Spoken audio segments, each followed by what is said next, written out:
Okay, can you guys see me?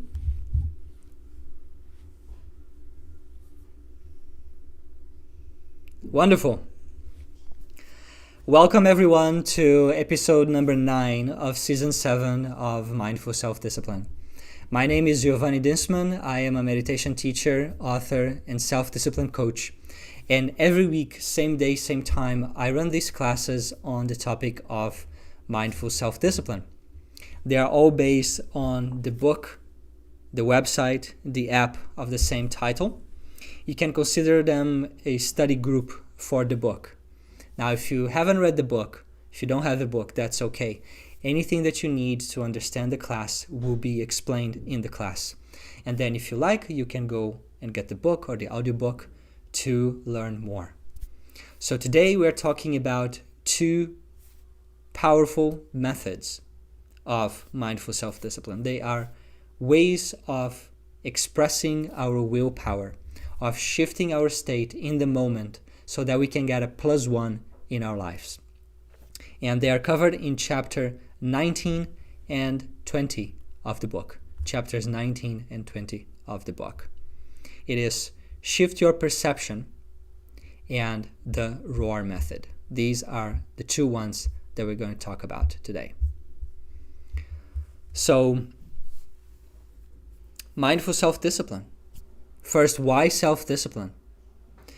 People who have studied a lot of personal development, they understand that at the root of it all is self-discipline. That all the experts out there, all the programs, the books, the apps, the courses and retreats, they all give you something to do. Maybe an inner shift, maybe an affirmation, a visualization, a meditation, something that you do differently. And for you to remember to do that thing, to do that practice, to make that change, you will need self-discipline. You will need awareness and willpower, which are the 2 core skills of self-discipline. Any change you want to make in your life, in any area of life, be it in career, finances, health, well-being, spirituality, personal growth, business, you will need self-discipline to maintain the practices that will get you to your goal, so that every day you can take a step forward towards your vision. So self-discipline is at the core of it all. Now, there is a military approach to self-discipline, which is all about willpower. It's all about mental toughness. There is that drill sergeant feeling to it. Now, that works for some people. It works sometimes. But it takes a lot of energy. It's not sustainable. It's not for everybody. My approach to self-discipline, I call mindful self-discipline. It's awareness first, then willpower.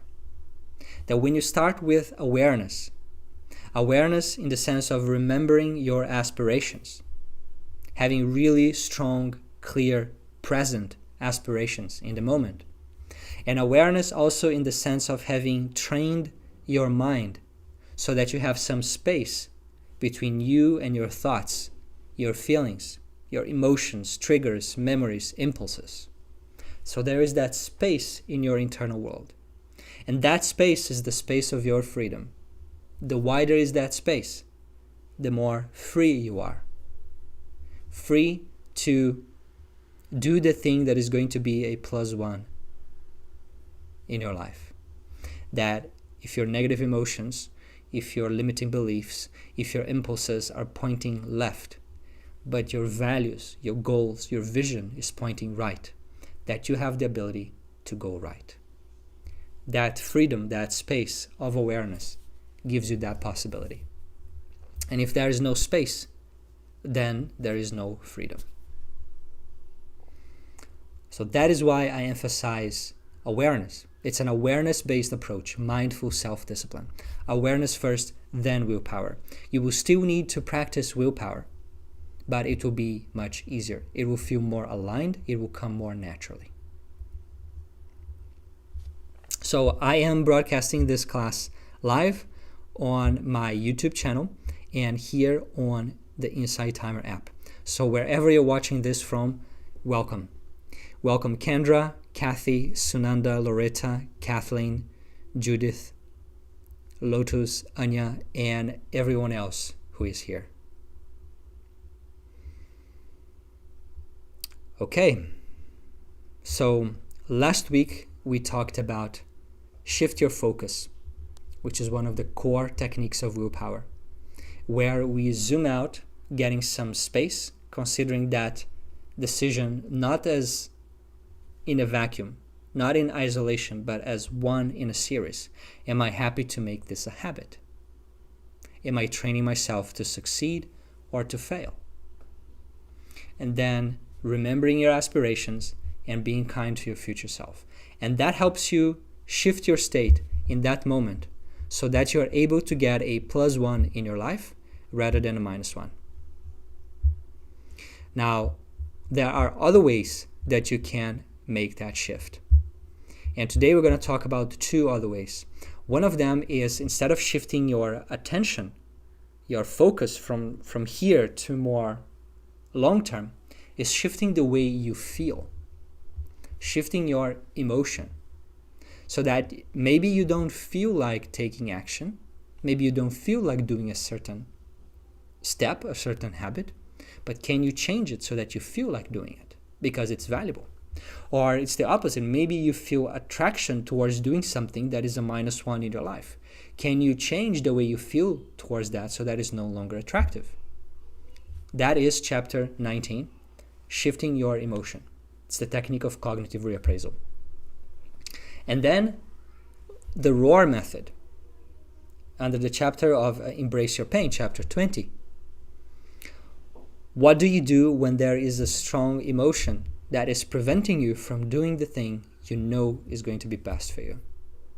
How do you process that negative emotion? Be it fear, shame, anxiety, anger, sadness, stress. How do you process that emotion so that you are again back in the driver's seat and you can feel in control of your life? And remember the 2 metaphors that we use for self-discipline, the metaphor of the king and the metaphor of the maestro. Right? The maestro is coordinating the different instruments in an orchestra so that they all play nicely together. It's not about firing any musician, saying like, you don't belong here. This is wrong. You shouldn't feel this way. You shouldn't think this way. No. There's a place for everything. But if they are trying to do on their own, then there is noise. If they are following the lead of the maestro, then there is music. Okay. So I would love to know who here is coming for the first time and who here is already familiar with my work, just so I know how deep I should go on some of the basics. And also because last week it happened once that I thought I was live, I was still live, and I was explaining, there were no comments for 20 minutes and the connection had dropped. Okay. Erica's coming here for the second time. Sunanda, first time.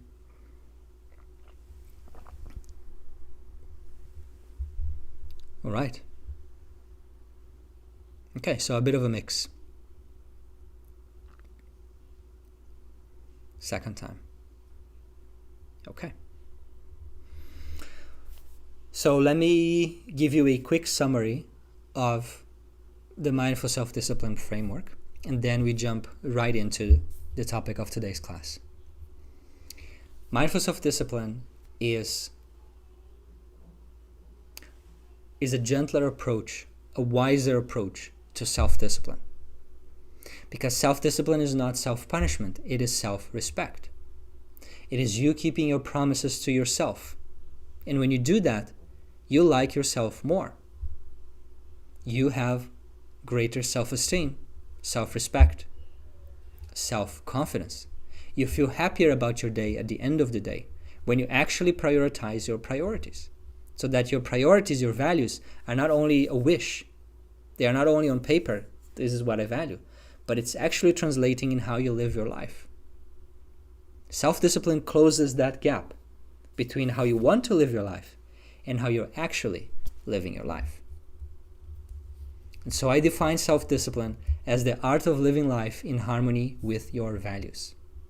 And when you do that, there is a sense of fulfillment, a sense of being in control. Not in a maniac way, in a way that I am in possession of my faculties. I am grounded and centered. I'm not pushed about by things. I'm moving forward with purpose. That I am my own center of gravity, rather than gravitating towards whatever is loudest in the moment. And in mindful self-discipline, we talk about 3 pillars: aspiration, awareness, and action. Aspiration is knowing your purpose, knowing your values. Awareness is remembering your values, remembering your purpose. And action is living your purpose, making decisions day in and day out that affirm your purpose, that are a step forward toward your goals. We call these the +1 decisions, the +1 steps. We covered the aspiration pillar in depth. We talked about how do you find your aspirations and core values. There are multiple exercises, 4 exercises that are available for free in the workbook that you can download in the resources page. There is a guided meditation that I created only for this, and it's part of the Mindful Self-Discipline app. And then we talked about magnifying your purpose, because it's not enough to just know that these are the things I value, this is what I want to arrive at in my life, this is the person I want to be. Good, that's the first step. The next step is, can you create a strong emotional connection with that vision, with that value, so that it actually drives you forward, that it motivates you, that you are kind of on fire about it, because that is going to give you the energy to overcome the obstacles that will come. Whatever change you want to make in your life, whatever goal you want to achieve, one thing is certain: if it's meaningful, it will take time and you will meet obstacles. Now, if you meet an obstacle that is, let's say, 20 in strength, and your motivation, your commitment to your vision is 15, you may give up. You may feel that there's no way I can overcome this. But if you have strong clarity and connection, emotional connection to that goal, commitment, then maybe your energy is 30, and that obstacle that is 20 doesn't feel that scary. Every obstacle that shows up in your life, in your path, is an invitation. It's not there to break you, it's there to make you stronger. Every obstacle in your path is asking you, do you care about this enough? Do you really want this? And if so, and if your momentum was 15 and now this obstacle is 20, if you really want this, you're going to have to increase to 20 or 21 to overcome this. And then when you pass that obstacle, you are at 21 in momentum, so to speak. So then that's gone. That obstacle has served its purpose. But if you think that this has come here to break me, that this means that I cannot move forward because I don't know how to with my current resources, then you have given up the journey. And you will not feel happy about it. Your future self will not feel proud about it. So that's step number 2 of the aspiration pillar. And all of this we have covered. We've spent several classes. It's also there in the book. Step number 3 is to translate your aspirations, your lifelong vision, into specific goals. And goals, they have a shorter time frame. They have a beginning, a middle, and an end. They are projects that may take a week, may take 6 months, but they're not going to take 10 years. That if your goal takes 10 years, then you have to break it down into much smaller goals. And specific goals like this, what is known as SMART goals, they keep you focused. They tell you what is the next thing you can do now What should you focus on now so that you move forward toward your aspirations, so that you express your aspirations in action? So that was step number 3, specify. Step number 4, prioritize. Are you prioritizing your aspirations in your daily life? How do you know that? We have 3 core resources: our time, our money, and our energy. If we are dedicating these resources regularly to our aspirations, we are prioritizing them. We are making them real in the present, and therefore they're going to be real in the future. So these are the 4 main steps of the aspiration pillar. Finding out your aspirations and values, magnifying them by developing that strong connection. And these first 2 steps, again, free exercises in the workbook, and you can get a trial of the app where there are some guided meditations to support you in this journey that you will not find anywhere else. 3rd step is specify into goals, and 4th step is making sure you are prioritizing them in your daily life. And then we also talked about some virtues and mindset work needed. So in a nutshell, that was the aspiration pillar. Now, moving on to the awareness pillar, which is where we are at now. And all of this is still a summary. We haven't gone into what's new today. The awareness pillar, I'm just going to say that there are 3 core practices of meditation, reflection, and what's the other one? Integration. Meditation we do every morning. It's a training of awareness. Reflection, there are different ways to do it. The simplest way is the 3-question journal that we do every night. And integration is something that happens throughout the day via the PAW method: pause, awareness, and willpower.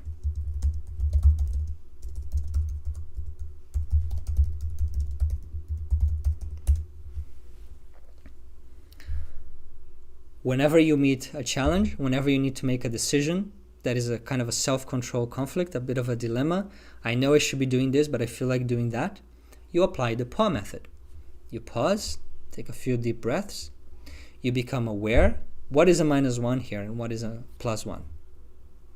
What is driving me to do this or do that? And then willpower.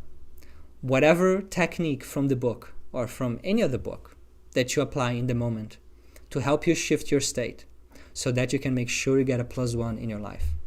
That is an expression of willpower. Okay, so that is the summary. And today we're covering 2 techniques of willpower. How would you rate yourself in willpower? That's something I want to ask you. From 1 to 10. Where 1 is, I don't keep my commitments. I feel like I don't have the energy to overcome the obstacles that come. I don't have much self-control or any self-control. And 10 is like, no, if I commit to something, I would do it. No matter how hard it is, if I make a resolution, I will keep it. And I know exactly how to shift my states and regulate my thoughts and my emotions and my impulses in the moment. That would be a 10. Today, a 3. And yes, willpower is not a constant. Some days we have more or less. Many things affect that. Our mindset, how much we have slept, what we have eaten, when we have eaten, all of this affects. 3. Currently a 6. 5. Yes.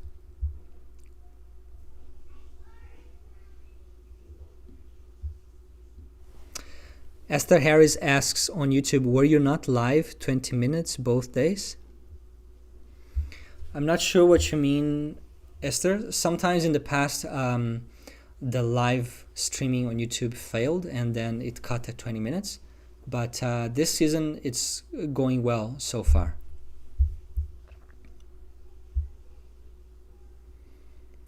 Four, 5, 8. Okay.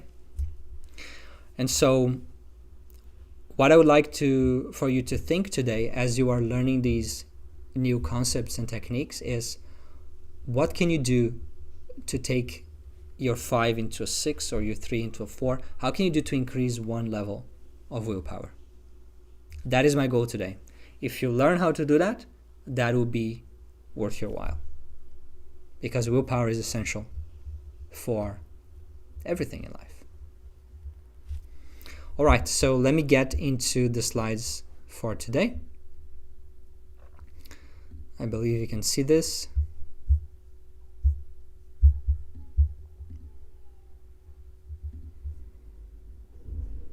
Okay, so the first technique today is shift your perception, and that is chapter 19 of the book. Shift your perception is how I call it, but the name of this technique in positive psychology, in psychology in general, is cognitive reappraisal. And that is what Western psychology has called it in the last century. But this technique you find in the wisdom traditions all over the world for millennia. They just didn't have this name. Now, what is cognitive reappraisal? In Shift Your Focus, the object of last class, you saw how you can change the way you see things from the short term to the long term. Now, in Shift Your Perception, you will change how you feel about things. And you do that through conscious, deliberate self-talk, by changing the way you talk to yourself regarding a certain activity, a certain temptation, a certain task that you're trying to avoid.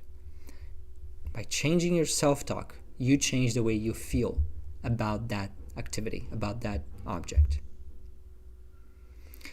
You will also do that by changing what you focus on. And you see how in a moment. This technique was used by Stoics, it was used by Buddhist monks, and it's used in cognitive behavior therapy.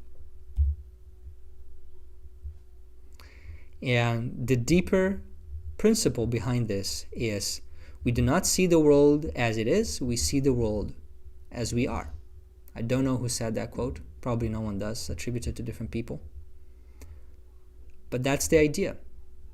What we see is the fact plus our filter of the fact. Is chocolate good or not good? It depends. Some people will go mad after chocolate. Some people will feel indifferent. Some people will dislike the taste. So it's not that chocolate itself is tasty or not tasty. It depends. That's a simple example, but you can apply it to everything in life. You might have things that in a certain area of your life you hated and now you love, or vice versa. The nature of that thing hasn't changed. Your relationship to it has changed.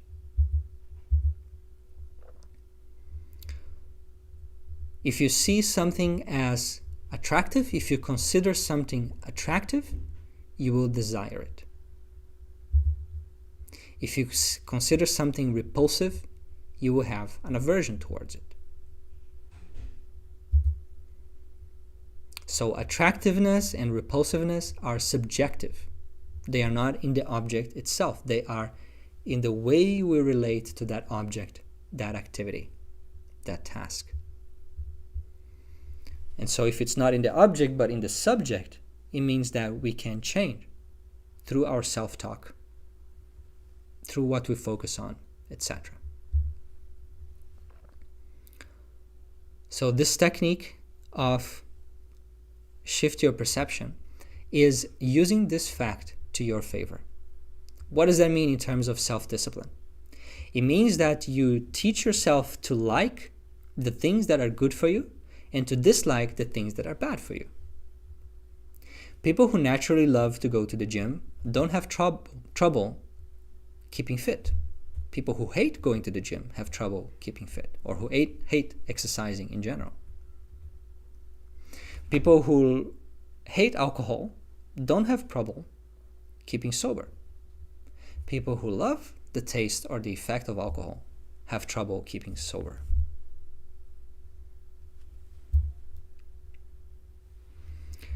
Now, applying the techniques that I'm going to teach you, the methods that I'm going to teach you will require some imagination and belief.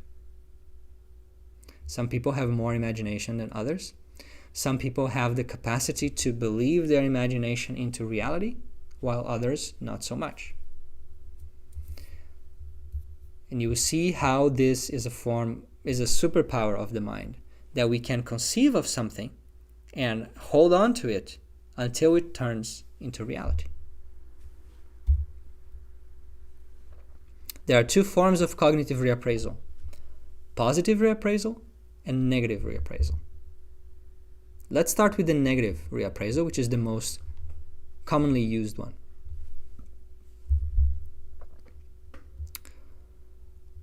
Imagine that you have decided to stop drinking soda. Now you are in a party or in a gathering and everyone is having a cup of soda. And you feel the urge to have one. What do? You apply the PAW method. Pause, awareness, and willpower. You pause and you notice that there are some urges. Instead of just acting on them, you take 1 to 3 deep breaths to cool down the hot system of the brain and give you some space. Then you become aware. You become aware that having that soda would be a -1 in your health goals. And that saying no to it and drinking water instead would be a +1. And in each of these steps, you are already a little bit more distant from that impulse. And if pause and awareness is enough, great. If it's not enough, you need to go a step further and apply willpower. If you apply the willpower through negative reappraisal, you will create a sense of aversion, a sense of repulsion towards the soda. Just make sure that we're still live here. Okay.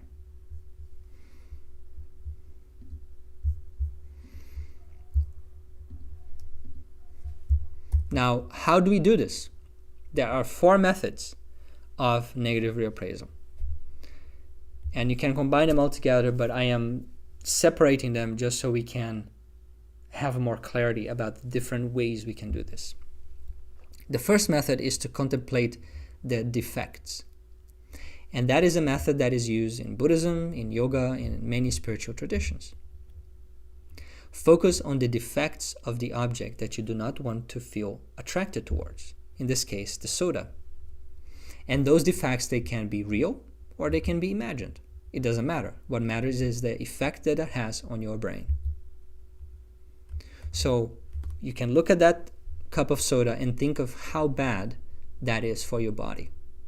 What that will do to your body if you drink it. You can remember the feeling, the bloated feeling of gas in your belly when you drink soda and how uncomfortable that feels. You can look at that black liquid and associate with the color of sewage or anything that is aversion, that creates aversion for you. And sorry if this is getting too graphic and if you're having some soda right now, it's just an example. If stopping to drink soda is not part of your aspirations, then please tune out for 1 minute. And imagine that soda will taste extremely bitter and will make you want to release it. Tell yourself that soda is like poison. Now, when you go through this process, that doesn't feel... It breaks the spell. You're not that attracted to drinking that soda anymore. You have gone through negative reappraisal by focusing on the defects of that experience. Another method of negative reappraisal is contemplating the negative consequences. Think about the negative consequences of that habit and link it to your aspiration. If you have an aspiration to be healthy, disease-free, always feeling light and full of energy in your body, taking care of your body as your temple, then realize that drinking that soda goes against all of this. I'm not an anti-soda guy, okay? This is just an example. I don't drink soda because I know it's not good for me. I don't even like it that much anymore. But this is an example. One way you can do this is to ask yourself in that moment, do I want to be overweight? Do I want to be a person who doesn't prioritize my health? Do I want to be someone who can't say no to my impulses? Is that the person I want to be? So you're linking it with your aspiration, with your vision for yourself, with your values. And when you do that, drinking that soda doesn't feel that attractive anymore. And you reframe that conflict from I can't drink soda to I don't drink soda. Notice how these two things feel different. You're just changing the verb here. I can't gives the idea that I would love to, but I have put this limitation on myself that I shouldn't. And now you have creating conflict. Part of you really wants, another part is trying to control that part. That's why I say just applying willpower without awareness, it's painful. Which is why for some people self-discipline gets a bad rep. Instead is I don't drink soda. Self-discipline is about your aspirations. It's about the vision you have for yourself. And if you have a vision of yourself of someone who takes care of their body, who is healthy, who prioritizes natural organic stuff, for example, then drinking soda is just something that I don't do. For example, I am vegetarian. Not saying that everyone should be vegetarian. My wife isn't. I am vegetarian. I don't eat meat. It's not that I can't. I just don't. It's not how I feed this body. I can't is a restriction. I don't is a choice. Is a choice that is aligned with who you want to be. Let me see if there are any questions. I meant more Coke. Yes.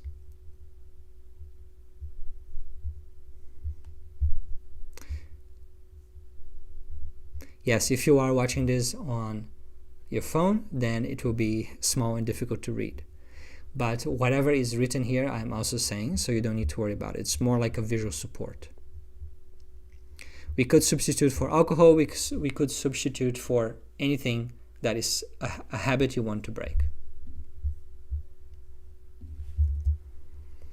Do not bite at the bait of pleasure until you know that there is no hook beneath it.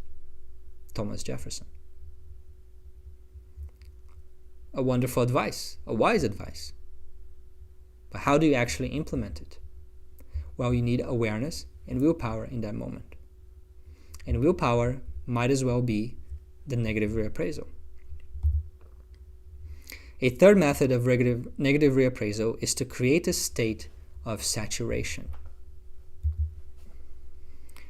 Imagine that you're being saturated with that tempting pleasure, as if you have just fulfilled that urge to the maximum.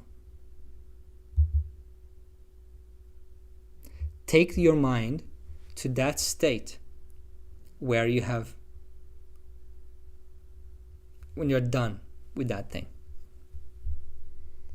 If you're craving to eat cheesecake, remember a time in your life where you ate half of the whole cheesecake and how that felt. After that, you couldn't even look at the cheesecake. Maybe you couldn't even think about it for a week. That is a state of saturation. If you have had that experience with this particular thing that is tempting you, then if you bring that experience to your mind in that moment, it breaks the spell. Then you're free. And if you haven't had that experience of saturation, then the next time that you're going into it, go into it with full awareness so that it really registers. that you notice how that impacts your body, your mind, your emotions. Take a mental snapshot of that state of saturation so that in the future you can reload it, so to speak. Try to recreate the feelings in your body associated with being saturated with that thing. So that's why you need to go through that experience once, or depending on how good is your awareness, your concentration, a few times, but with full awareness as much as possible, so that you can recreate that experience of saturation when you need it.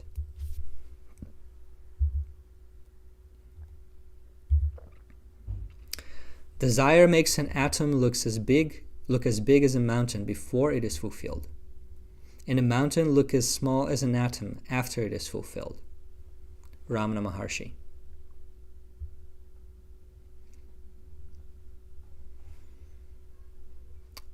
Negative reappraisal has the power to break the spell of desire when that is going after things that are not aligned with our values. The fourth and last method of negative reappraisal is to associate painful sensations with that activity. Your lizard brain is telling you that that activity is going to be awesome, that it's going to be pleasant, that you're going to have a good time, that's going to be stimulating, that it's going to be soothing. And that's why you want to do it. But if you can do the opposite and associate negative sensations with it, then you will not want to do it.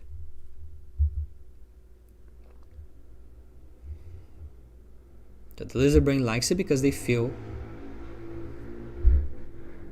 old motorbike. It feels pleasant in the moment. So to reverse this, associate painful physical sensations with that habit. Now, this is probably the least mindful of these approaches of a negative reappraisal, but it's proven to work. An example is to snap a rubber band whenever you have that urge. So you are training your lizard brain. The lizard brain is coming, it's like, that's going to be great. Pain. No, it's not great. You are associating pain with that urge. And then your lizard brain doesn't feel that attracted to that activity anymore. This is known as aversion therapy. There is a device that I own called Pavlok, which you wear on your wrist, and whenever you feel the urge to do that activity, that habit that you want to break, you can press a button on the device or on the app, and it will zap you. And you can control how strong is that zap, from a mild zap to something that is really uncomfortable. And it works. It's proven to work for many things. Like all things in personal development, is not one tool for everybody. So you can try this 1, 2, 3, these 3 things and nothing works. Maybe that fourth thing would work, while these 3 things can work wonders for other people. That is why in the book I have, I think, over 60 techniques in total throughout the 40 chapters to really give you that buffet.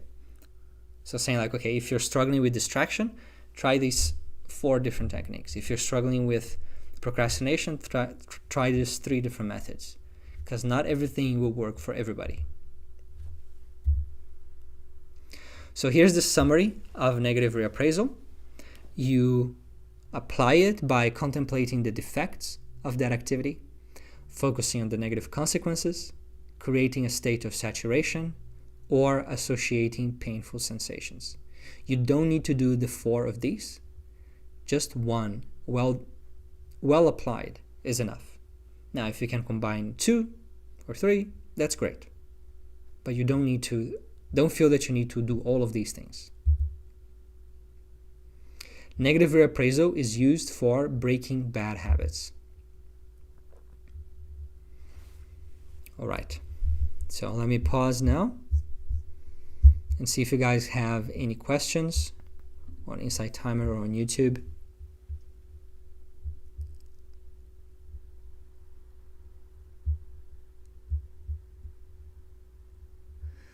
I love the graphic, helps explain the process. How do you spell that app? It's a mindful self-discipline. You can visit the website and get a free trial there. Now an insight timer.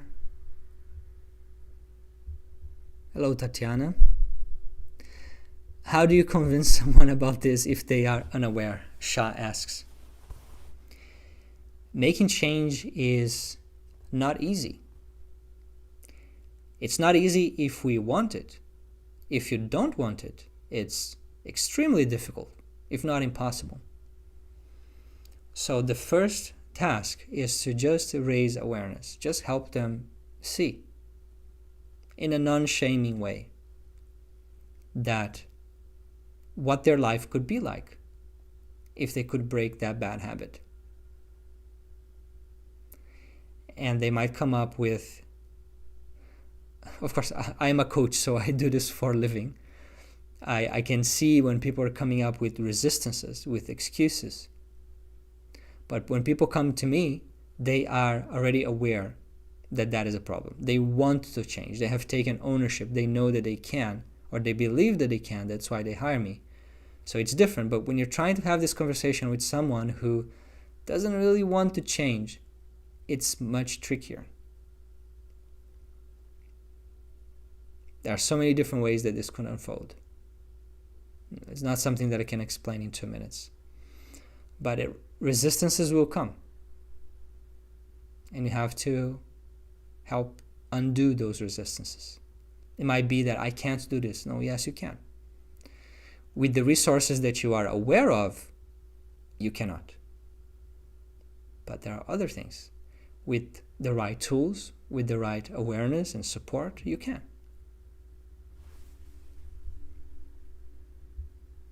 That damn lizard, yes.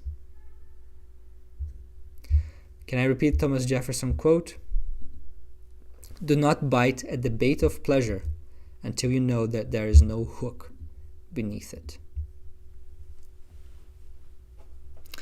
That's how people who hunt, that's how they trap animals. They provide a bait. They provide a promise of an easy reward, of a pleasure. And there's a hook. But when you realize it, it's too late.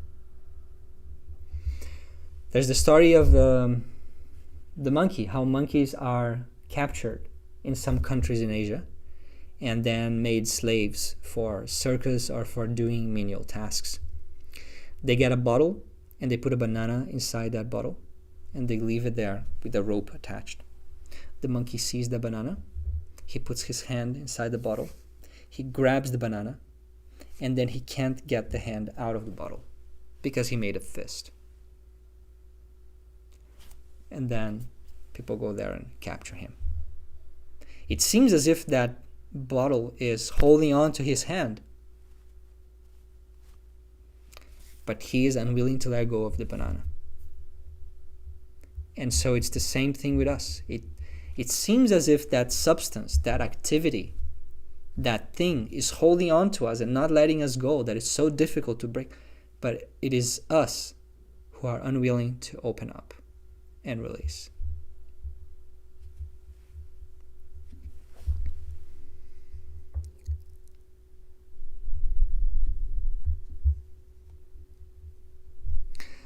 It also lowers your natural vibration frequency and allows you. Yes. The book is fantastic. Wonderful. Where can I get the book?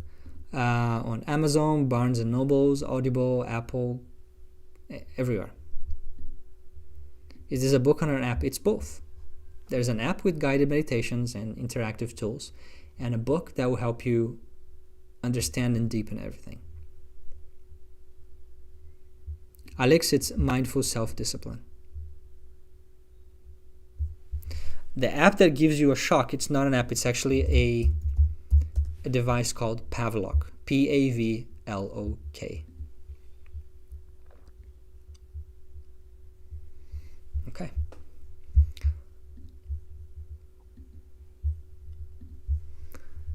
Now let's talk about positive reappraisal.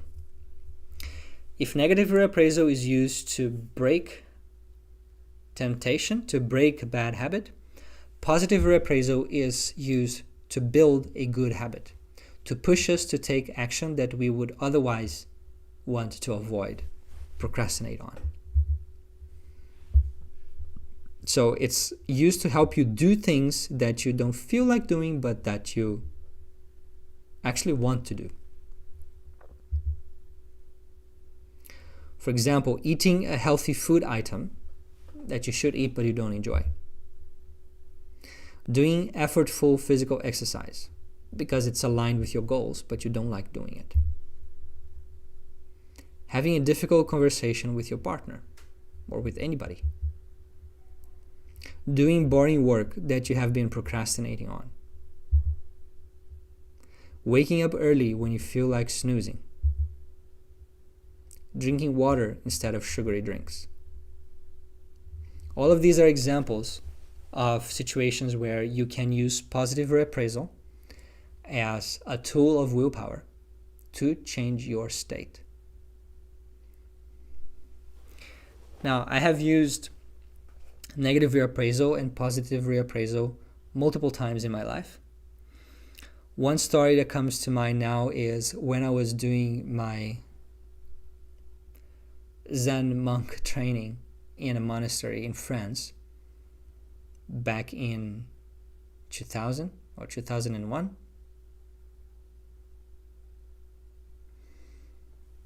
2001, 2002. I wanted to become a Zen monk, so I stayed 10 weeks in the monastery to be trained. And there's this idea in Zen that you should accept everything without judgment.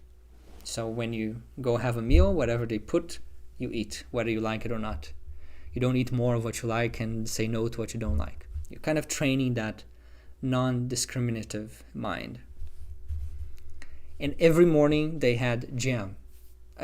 Other things also, but jam was there in the breakfast. And I never liked jam. I hated jam, to be honest. The taste of it in the mouth. And many of you are thinking like, oh wow, I love jam. It's so nice. Well, I hated it. But I had to taste it every morning. It's part of the thing. It's part of my training and it's just part of life there. So I felt, you know what? If I have to do this every day, I might as well learn to enjoy it. I had never read about positive reappraisal at that time. That was just my attitude, that if I have to go through the situation, let me learn to enjoy it. And so I begin to tell myself that those sensations in my tongue that I disliked, they were actually very pleasant sensations. And I used my imagination and my self-talk to change the way I was feeling about those sensations. And in a couple of days, I was first accepting and later on even enjoying jam. And like this, I have other examples in my life. So that is one example of positive reappraisal. Now think of something in your life that would be great if you enjoyed doing, because it's either part of your life and you can't run away from it, or it would make it easier for you to take steps toward your aspirations if you actually enjoyed doing that thing. And keep that activity in mind as I go and explain to you the 4 methods of positive reappraisal. The first method is contemplate the qualities. Contemplate the qualities. The challenge with good habits is that they often feel unpleasant in the moment. So the lizard dislikes it. To reverse this, focus on the positive aspects of that experience, like the example of me with jam. If you may say like, no, there's nothing positive about that. There's nothing that I can learn to like. That's not true. That's just a bias. It's a knee-jerk reaction. It's a conditioning. You can learn to enjoy it.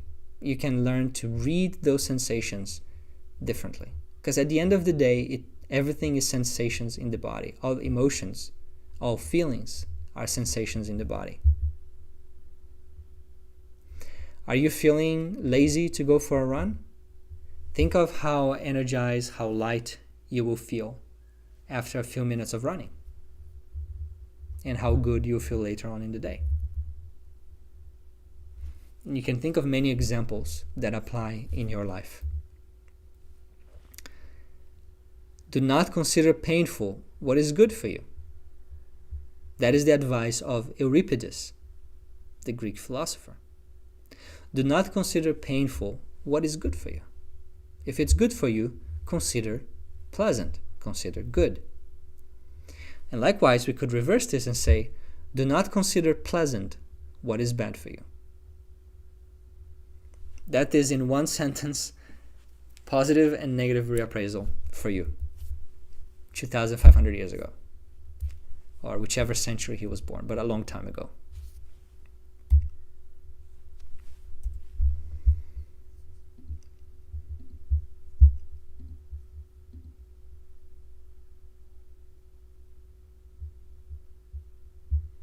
The gift of challenging, yes. Yes.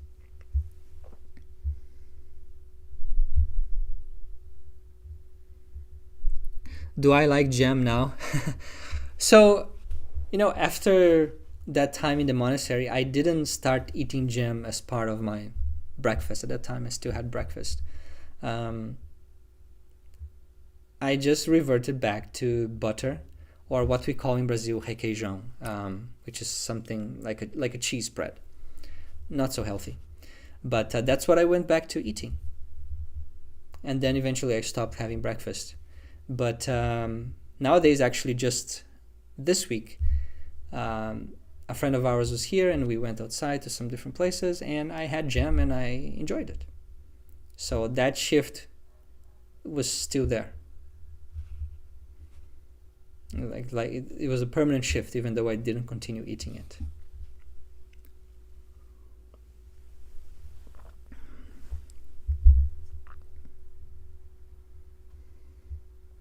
I also taught myself to like many food items that are healthy and I didn't like spinach and kale, I had an aversion to, or they were just too boring.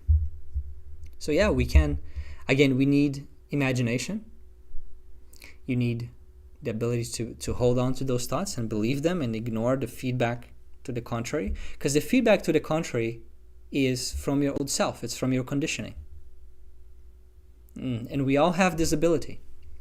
Like you can walk into a busy marketplace or gathering, and you can tune into a conversation that is happening a bit far away, and you kind of partially ignore everything else. Or you can single out a piece of information and focus on that while ignoring all the other noise. So likewise, when I was having that jam, there was that noise of I don't like this, and there was the thought of I like this is good, look how good this is. And then it's about holding on to that and ignoring the other one. Just as we do in meditation, if you are focusing on your breath or on a mantra or on a part of your body like a chakra, you have strong determination to hold on to that one thing, to the exclusion of everything else. That is the case with concentration meditation or focus meditation. And so you can see how linked meditation is to this. Like all of these different traditions that used cognitive reappraisal, they valued meditation. Which is why meditation is an essential practice of the awareness pillar and of mindful self-discipline as a whole.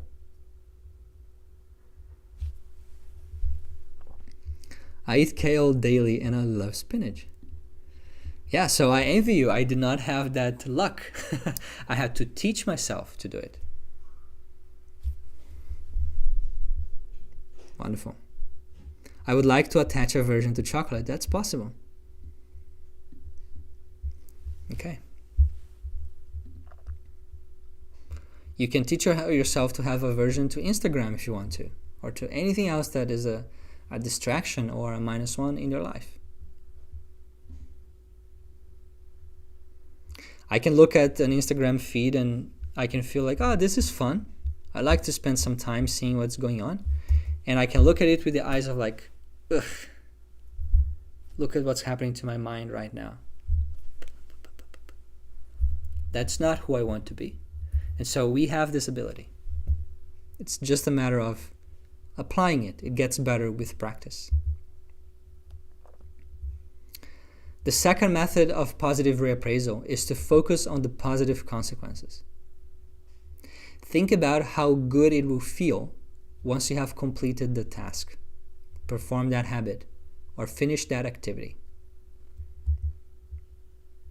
Focus on those positive feelings and sensations, and let them motivate you to take action.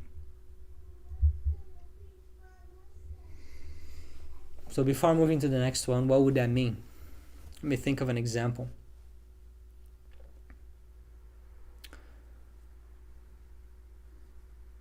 When I started my career as an author, first by launching my first website, liveinthere.com, there were many things that I needed to learn about marketing and about business and about running a website that I had zero interest in, right? And zero knowledge or aptitude for, in a way. But I went through that because that was connected to my aspirations. And what allowed me to do that is exactly to focus on the positive consequences of that action. That the action itself may be painful, but the positive consequence is that if I do this well, I can quit my day job, which is not that meaningful in connection to my aspiration, and I can live a life that is more authentic. Now that is very valuable. And if I go through the process that I originally dislike while focusing on that, then I learn to like the process because I know what this is really about for me. It's not about clicks and conversion rates and all that nonsense. It's about doing the work I love and being able to sustain myself doing that. The third method of positive reappraisal is to create a state of desire. And if you are very attentive here, you can see that these four methods of cognitive reappraisal, they are mirroring the four methods of negative reappraisal. They are the opposite. While there, we create a state of saturation, which is zero desire. Here we create a state of desire. I want to do this. This feels good. When we focus on the positive aspects of an object or an experience, we create a state of desire. We want it. Do you resist drinking water because it's tasteless and you instead go for soda, for sugary drinks? Imagine that you're feeling very thirsty and that only water can quench that thirst perfectly.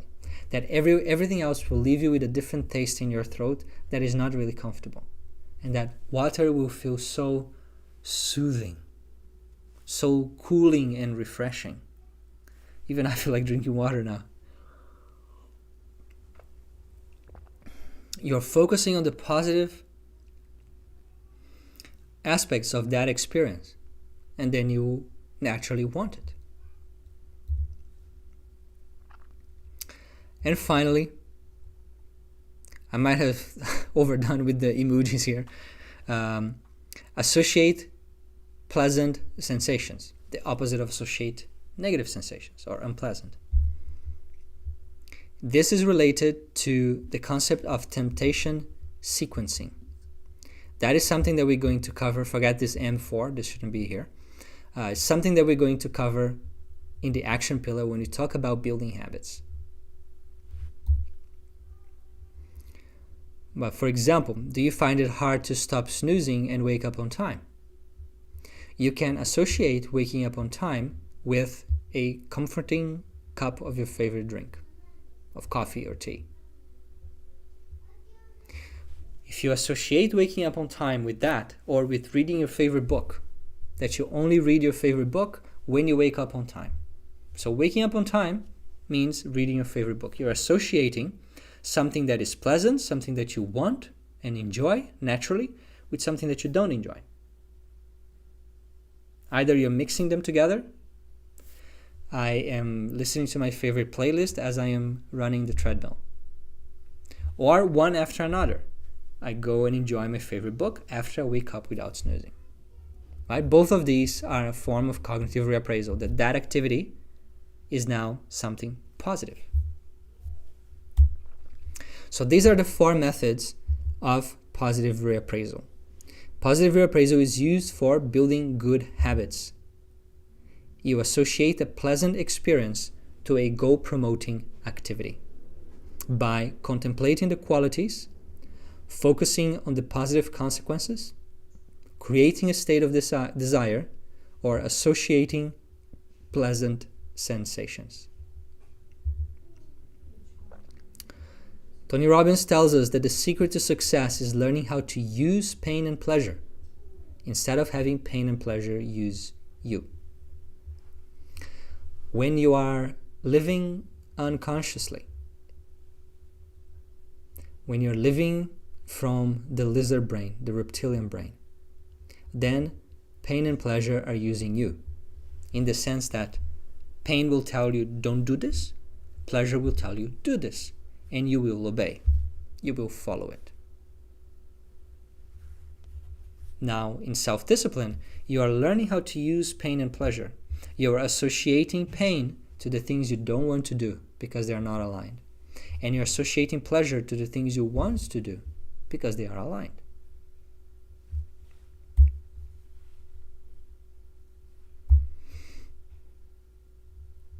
So here are my questions for you as we close this chapter. How will you use negative reappraisal to break bad habits or patterns in your life? Think of one bad habit or bad pattern that you want to break, and which of the ways of negative reappraisal you will apply. And now the opposite. How will you use positive reappraisal to build motivation and good habits in your life? Think of one activity or action or step that you want to take but you have not been taking because it's unpleasant or boring or difficult. How can you change the way you feel towards that thing using positive reappraisal? So, I would love to hear from you your answer to these questions in the comments. Give me an example of how you use negative reappraisal, and you can put NP for short, to change something in your life. Or how will you use positive reappraisal, NR and PR, to make a change in your life.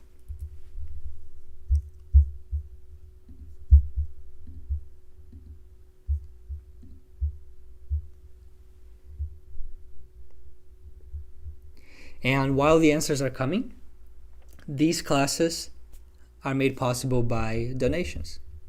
Insight Timer doesn't pay me to be here. Nobody pays me to be here. I am here because of you. I'm here to share what I have learned, what I practice, what I teach, what I coach around self-discipline. So if you're getting value from this class, if you're enjoying this, if this class is making a difference in your life, then consider leaving a donation to support my work. Thank you, Liz, and everyone else who has donated.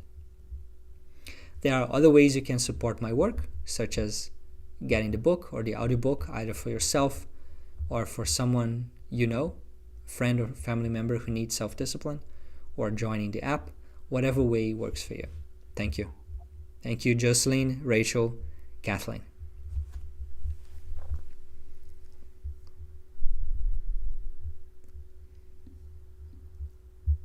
Could you show the last slide again?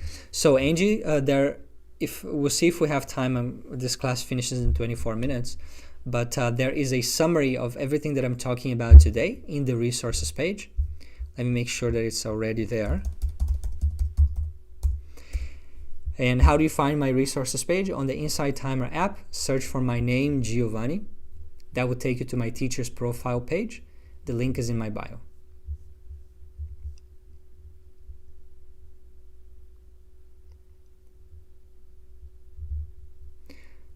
Rabbit hole. Just ordered the book, and I think it's helped me a lot. Wonderful. Wonderful. We would love to see you in the next classes as well.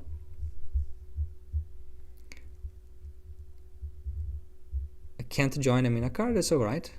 So positive reappraisal for shopping, positive reappraisal to get up early, negative reappraisal to stop smoking, negative for chocolate, positive for chocolate as well, different sides, yes. Negative reappraisal to stop scrolling, for not drinking alcohol, positive reappraisal to get my butt out of bed, yep.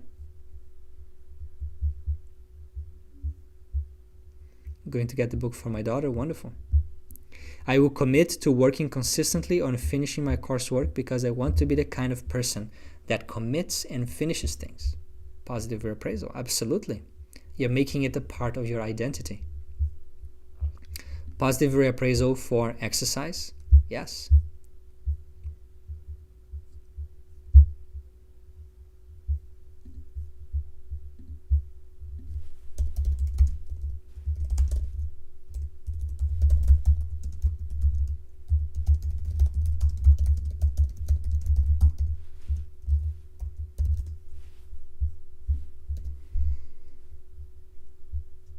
Okay. Now let me see if there are any questions on the YouTube.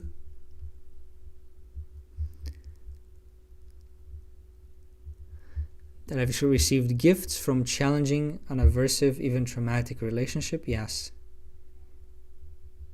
Reminding myself how I enjoy being out early when none is around, so I wake up early to get fresh air. Good ideas. Positive reappraisal for cooking. All right, so that was chapter 19. Shift your perception. Now we're moving on to chapter 20, which is the final part of today's class. Embrace your pain. Embrace your pain. So the idea is that discipline and effort often feel uncomfortable. It is easier to do nothing in most cases than to make an effort, even if it's an effort toward our goals.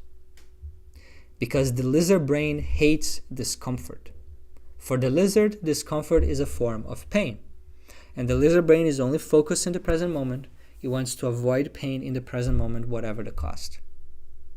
It doesn't have a vision for the future. It doesn't see long-term consequences. Now, once the habit is built, a lot of the pain is gone. It becomes much easier.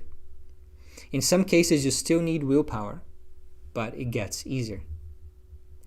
As I said in the book, it is habit that takes me to the cold shower every morning. It is willpower that turns on the tap. Right? So, yes, there is a habit, and so you don't get stuck in like, do I want to do this or not? No, I just do it every day. But it still takes some courage, some willpower.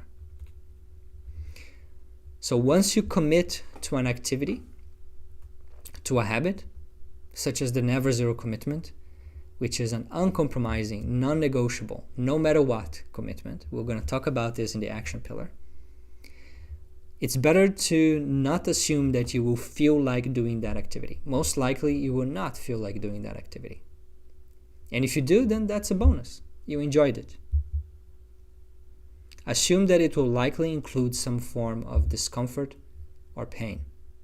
And then you are committed to take action regardless of discomfort, fear, or hesitation.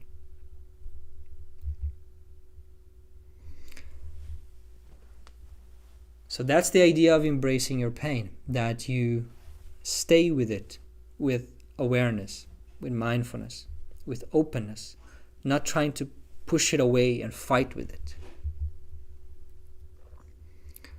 You adjust your expectations.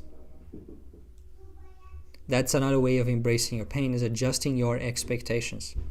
That when you expect, you won't feel like doing it. When you expect that it will feel uncomfortable. When you expect that it will be difficult, that you will feel like getting distracted with something else, that you will feel like procrastinating, that you will tell yourself a super smart excuse and believe it because you're good at rationalizing. We all are. Expect that all of that may come and be ready to meet it all. You are ready to meet it all because you have made a commitment. You are determined to take a step forward towards your goals, towards your aspirations, no matter what. And that is the only way. That is the only way, because if you create space for exceptions, exceptions will come.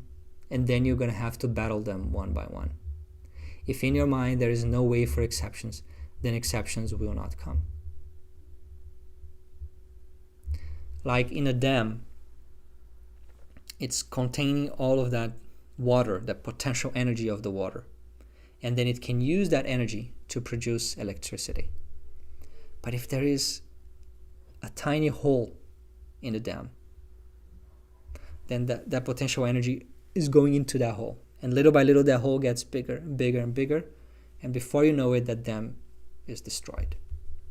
Then that water, you cannot use the potential energy of that water anymore to produce electricity. Now it's dissipated everywhere. It's like this with our mind. When we create a commitment, when we are determined to do something, it's like we are putting this barrier that here is how I want to flow. This is called focus. Focus always includes some form of limitation. And when you don't want to put any limitation into your nature, into your mind, then your mind and your nature will just continue as they are. They will move in all directions. They will lack power. They will lack focus. Focus means having the courage to choose one thing. One thing in every moment, one thing in your life in general. This is your aspirations. Your aspirations are a statement of focus. So it's not limitation, it is power. You can say, yes, you are limiting, like the example in the dam. You're limiting the water cannot flow. But because of this, you can transform that water into power. And then it can flow. But first you made use of it. It's like this with ourselves, with our energy. And now I'm branching out into a related but different topic of focus. I'm going to write a book about focus one day. It's probably going to be one of the next 2 books. You know, I met an author one day that he said he's an author about Tibetan studies, and I said I'm an author too. And he said, so you know what it feels like to be always pregnant with 2 or 3 books. And I never heard that expression before, but it makes total sense. Like, there are books in my mind that I've been pregnant with for years, and one day when it's the time, they will come into being. And one of these books is about focus, for sure. One of the key topics of self-discipline. But first, there's the book about self-confidence that is coming in March next year, and perhaps the next one about focus.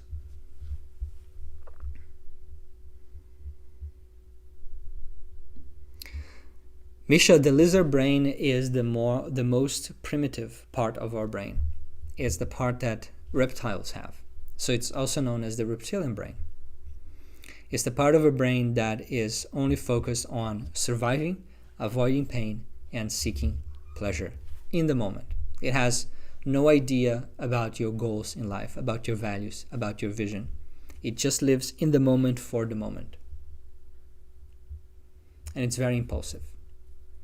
As opposed to the more evolved layer or part of our brain, the prefrontal cortex or neocortex, which is where self-awareness, willpower, long-term goals, they're all associated with this area of our brain.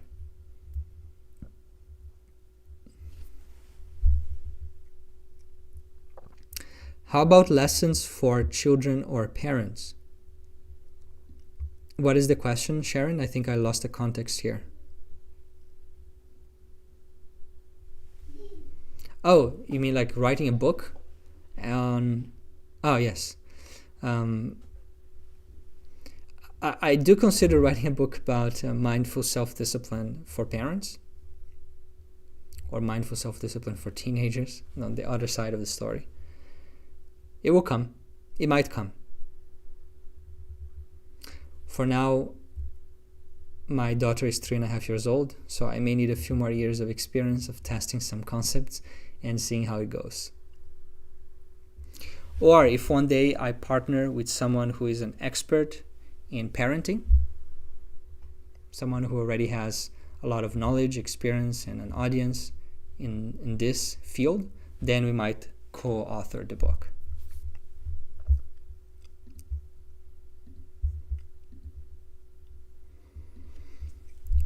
So, the idea behind embracing your pain with awareness and acceptance is that it's not about action. It's about action, not mood.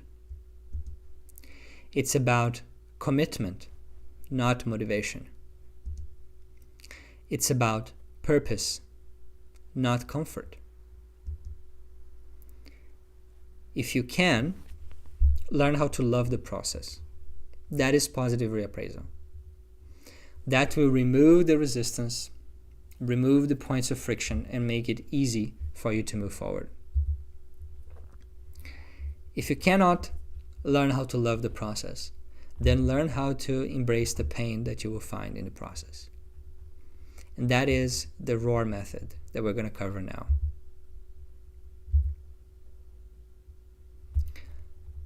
All pains, all discomforts, be them physical or emotional, are sensations in our body. They are either purely sensations or they are strongly linked to sensations in our body. So if we experience a difficult emotion such as anger, shame, fear, it translates into sensations. And if you act on those sensations, you're acting on those emotions, and vice versa. It's a two-way street. So the emotions that you may be afraid of feeling, anxiety, shame, fear, grief, they can be reduced to unpleasant sensations in your body. If you realize this, then that can be a very liberating insight, very freeing.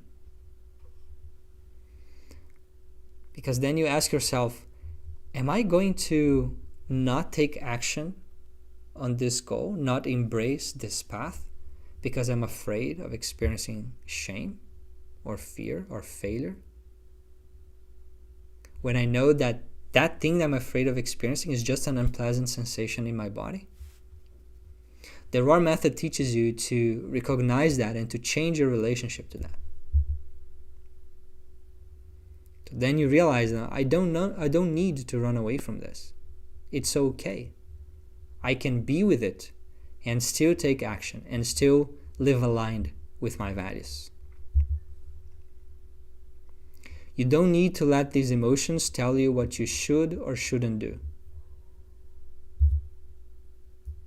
And the same is true about your cravings. If you're craving sugar or alcohol or cigarette or social media or binge watching TV, whatever it is, that is a sensation in your body. It's a sensation in your body once you learn how to identify it. And you can use the ROAR method to pacify that sensation, to down-regulate that impulse, that emotion.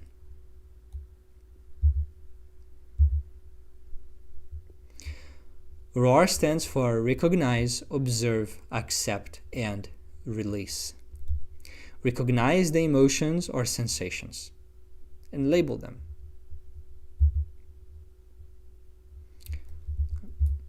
For example, anxiety is here. You don't say, I am anxious, or I have anxiety. There's no need to identify yourself with that emotion or to own it. It's mine. I'm anxious. I have anxiety. No. The reality, the subjective reality, as you go deep enough, is that anxiety is here. I'm the observer of anxiety. I don't need to hold on to it. I don't need to identify with it. Anxiety is here. Anxiety is visiting me. And when you just recognize and you label that emotion, that sensation appropriately, you already get a bit of distance from it. There are studies in neuroscience showing that simply labeling your emotions already downregulates them to a certain degree.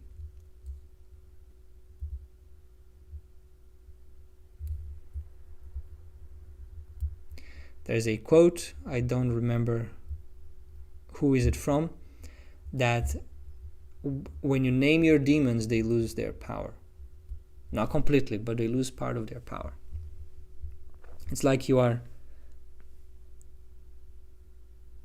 shedding some light into the darkness. Now it's not as dark anymore. Then the second step of roar is observe. Observe those emotions in your body as pure sensations. And you do so with a curious mind. Not with a judging mind. Not with a I like, don't like mind. With a curious mind. A curious mind wants to learn, wants to understand what's going on here. What is this really about? And some questions that I use in the guided meditation of Roar, which is again part of the Mindful Self-Discipline app, or also when running this meditation live, is as the person is connected to those sensations, let's say that it's anger, and the sensation might be a sense of burning in my chest, or it might be anxiety, a sense of my stomach rolling. You hold on to that sensation, you focus on it, and you observe it. Is this warm or cool? Is this shallow or is it deep? Is it spread out or is it focused? Is it moving or is it stationary? There are many such questions that we can use to help us get clarity. And with each of these questions, we get more space, more objectivity in relation to that emotion.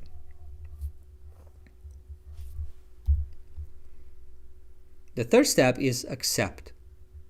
Accept the sensations as they are, without aversion, without resistance, not wishing them to go away, not pushing them away.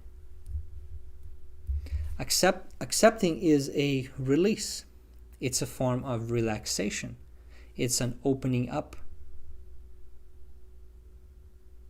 That I'm not fighting this thing. If I'm fighting this thing, it shows that I'm really annoyed, offended, threatened by this sensation, by this emotion. It means that I've made myself very small. But when I am large, as they call in Zen, the big mind, when I'm operating from the big mind, then I accept everything by default. I don't need to fight the small thing. Just like a lion can go through the savannah unhurriedly, unafraid, not anxious about anyone or anything. It does not need to fight the rabbit, the rat, the ant. It's just too big. It knows its power. When you have that inner realization that comes through meditation or spirituality, you're naturally there. Until that happens, and that's something that doesn't happen for everybody, happens for only a few, still by inviting yourself to accept in that moment You get some of the benefits of that realization. And then you release. Either you release or you reverse those sensations. So if anxiety felt like a tension in your shoulders that was very deep and was very still, or actually very agitated, and it was warm and it was black, right? You notice all of these things in the observe step. Now in the release step, with every exhalation, you can either imagine that you are releasing that sensation with every exhalation, or you imagine that you are reversing it. So what was warm is now cooling down. What was agitated is becoming still. What was deep is becoming shallow. What was black is becoming white, etc. So these are the 4 steps of ROAR: recognize, observe, accept, and release. And if you want to go deeper, you can go in the resources page for summaries of everything we talked about today. Except the examples, those are things that come spontaneously as I'm running these classes. There are phone wallpapers with the word ROAR that you can download and leave it there as your screensaver in your phone so that you have that reminder. And then, if you are a member of the Mindful Self-Discipline app, there is a ROAR guided meditation. There are 2 guided meditations for ROAR, one specific to anxiety and the other about any negative emotion that you might be experiencing.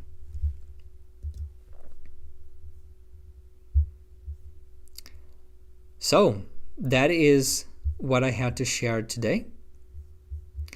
If you have any questions, now is the time. Let me have a look through the comments. Easter Harris on YouTube says, positive reappraisal, reminding myself how much I enjoy being out early. Yeah, okay, I read that one. Negative reappraisal, how horrible I feel when I watch Netflix late at night or before bed. I feel an emotional and physical hangover. Okay. When is your next live? I am running again this class tomorrow morning, but it's a time that doesn't work for US. It works for people in Europe and Australia.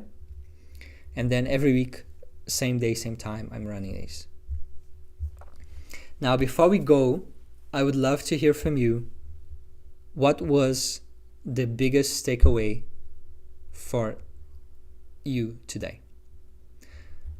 What is one concept, technique, idea that you will apply in your life this week so that this is not only another live class, so that these are not only concepts, but something that you're actually making use of? What is one thing that you really learned and will apply in your week? Let me know in the comments.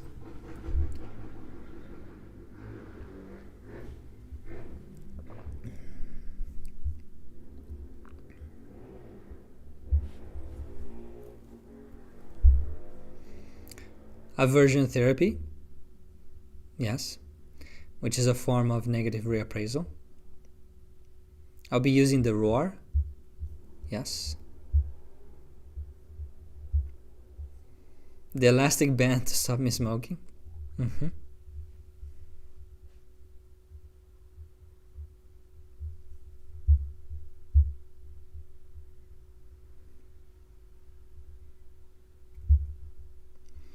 Commitment to change, the PAW method, the ROAR method.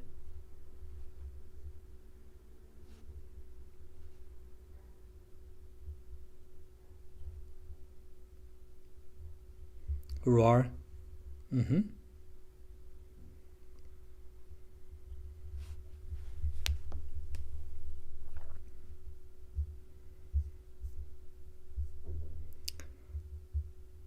Cravings are sensations in the body, which means we can undo them without beating ourselves up and without needing to take action on those cravings either. Mindful self-discipline is a concept I like because I'm giving up certain foods and I have willpower. The positive and negative reappraisals and raw are all very good. Okay.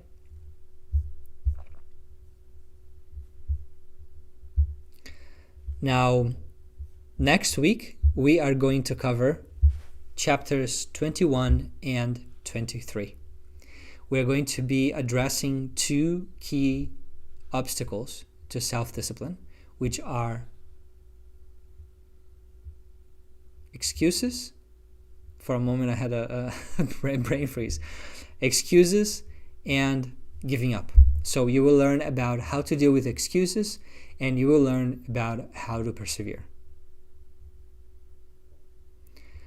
So I hope to see you all next week, same day, same time, when we're covering chapters 21 and 23 of the book.